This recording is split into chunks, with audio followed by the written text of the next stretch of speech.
بالله من الشيطان الرجيم. بسم الله الرحمن الرحيم.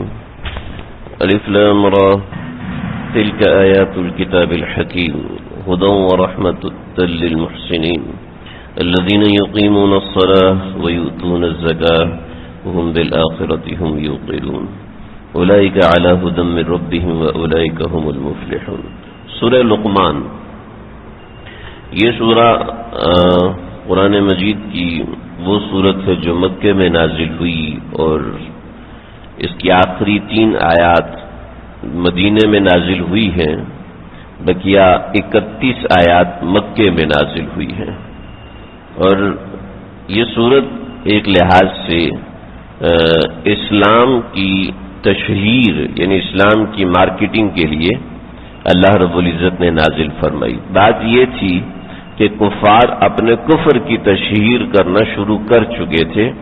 آیت نمبر 6 سے وہ مضمون آتا ہے. تو اس تشہیر کے اندر وہ مختلف قسم کی باتیں کرتے تھے، تو ان کو جواب انہی کی باتوں سے دیا گیا. اس زمانے کے اندر لقمان حکیم کی حکمت کی باتیں بہت زیادہ مشہور تھیں، یعنی اس کی باتوں کے بارے میں سمجھا جاتا تھا کہ بہت اچھی باتیں ہیں، ترغیب کے لیے یعنی موٹیویشن کے لیے، لوگوں کو سمجھانے کے لیے، کام پر ابھارنے کے لیے.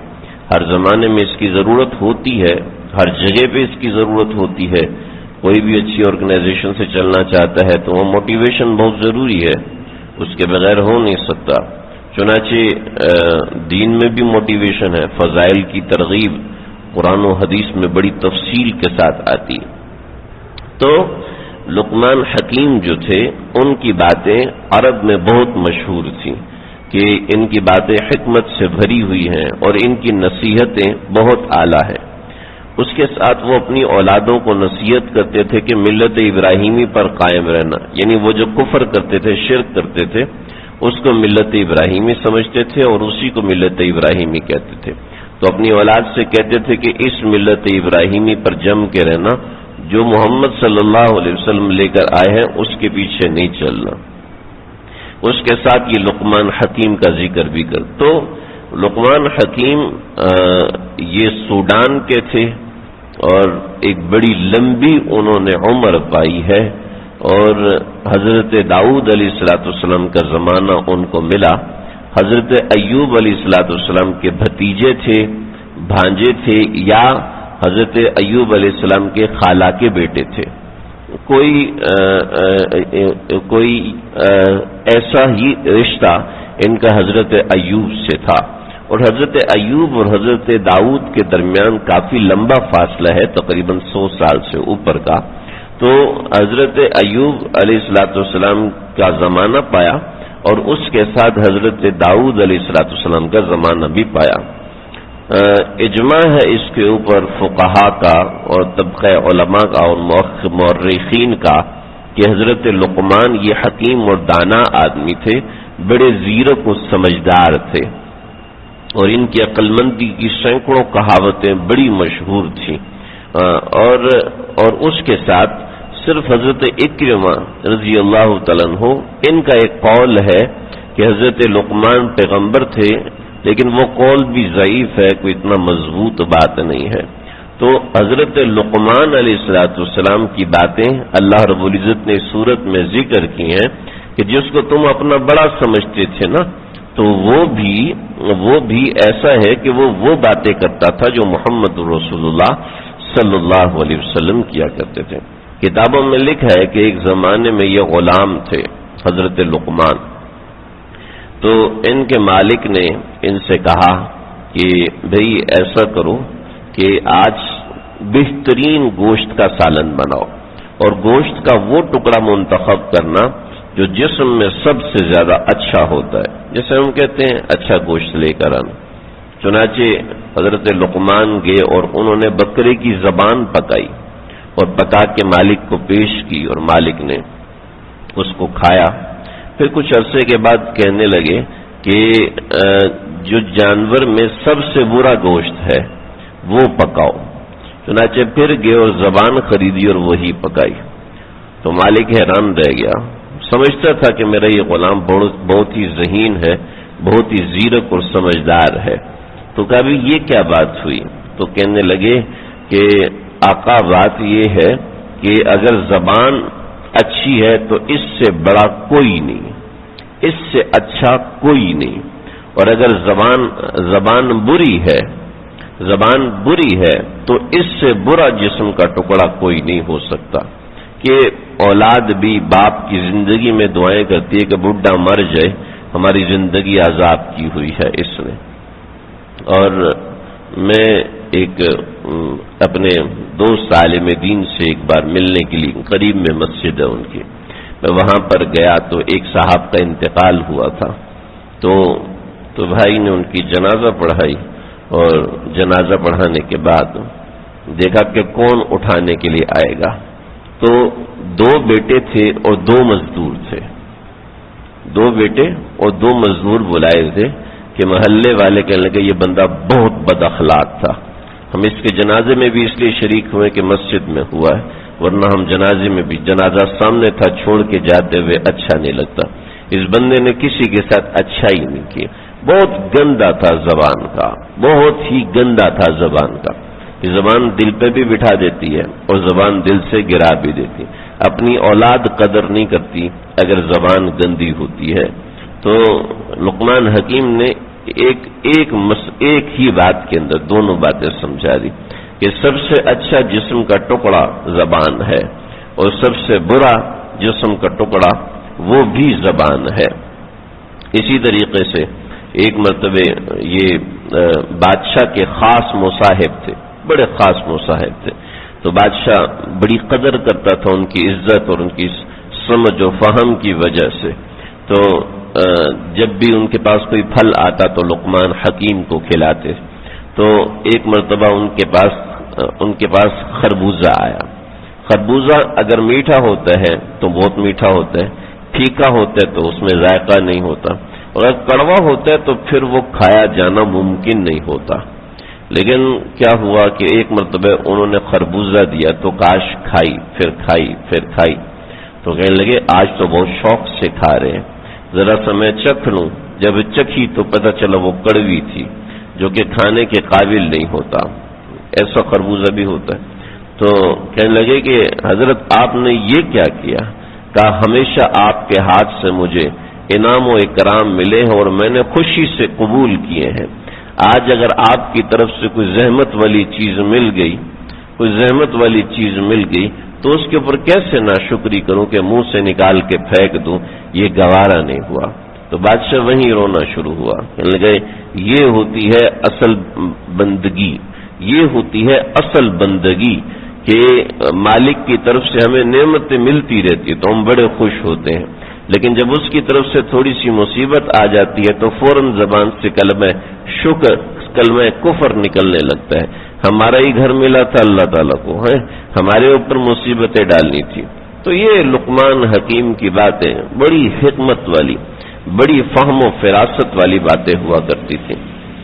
بہرحال جن کا ذکر انشاءاللہ آگے بھی آئے گا اور میں ذکر کرتا رہوں گا کہ شخصیت کے ذریعے سے انسان جو سیکھتا ہے وہ بہت بڑی باتیں ہوتی ہیں۔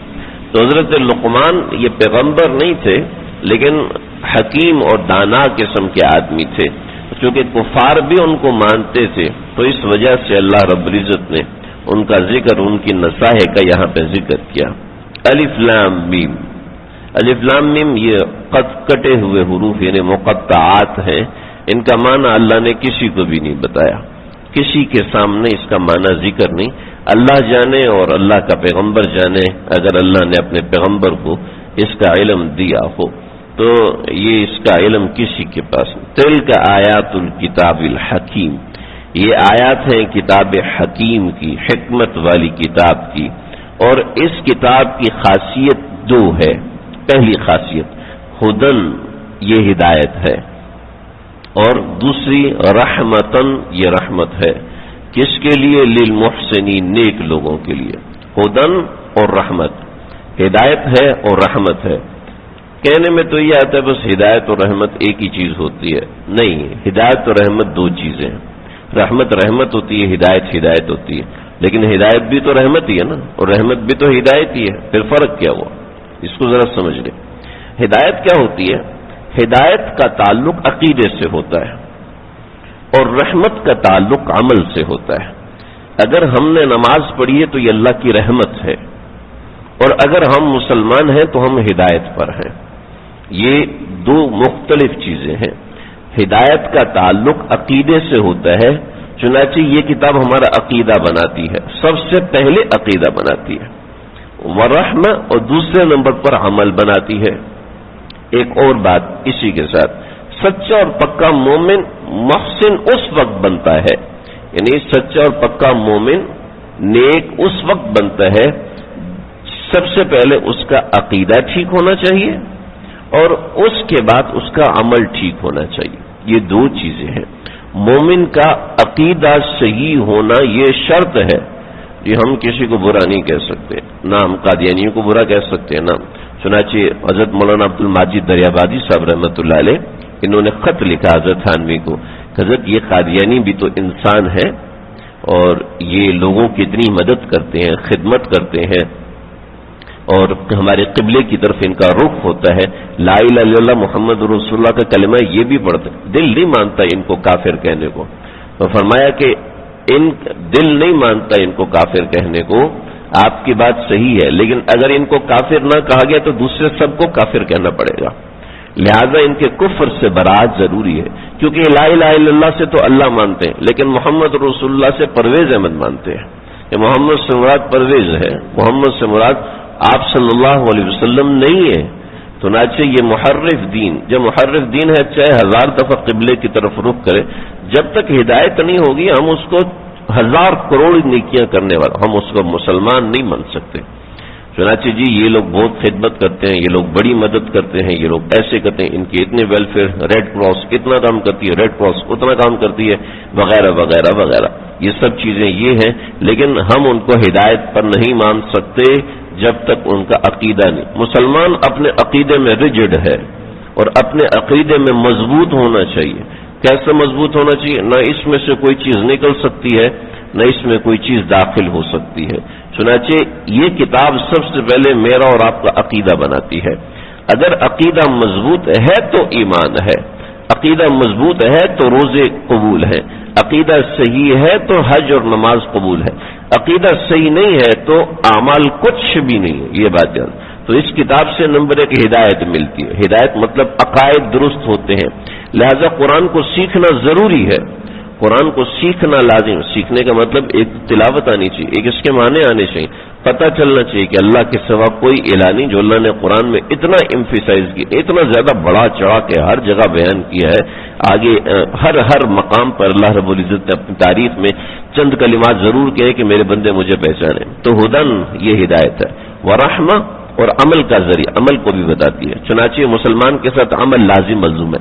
بعض حضرات کو یہاں پر شبہ ہوا، جیسے کہ معتزلہ، انہوں نے اپنے زمانے کے اندر اس بات کا شدت سے انکار کیا کہ جو اسلام کے ساتھ اگر گناہ کر لیتا ہے تو وہ کافر ہو جاتا ہے، وہ مسلمان نہیں رہتا، وہ دائرہ اسلام سے خارج ہو جاتا ہے۔